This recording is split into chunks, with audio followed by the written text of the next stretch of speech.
விநாயக பெருமானின் கரங்களில் அங்குசம் ஏன்?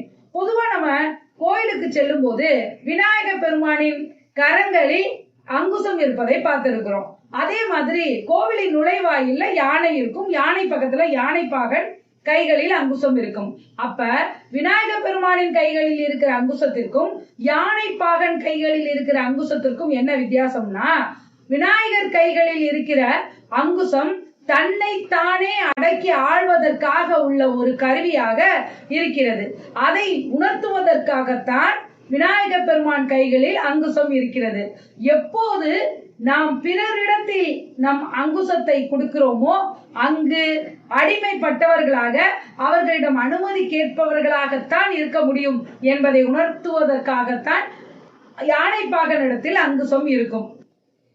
விநாயக பெருமானிடத்தில் இருக்கிற அங்குசம் தன்னைத்தானே அடக்கி ஆண்டால் நம்மால் உயரிய ஞானத்தை சுதந்திரத்துடன் அடைய முடியும் என குறிப்பதாக அமைவதால் இந்த செய்தியை நாம் பகிர்ந்து கொண்டோம். உறவுகளே,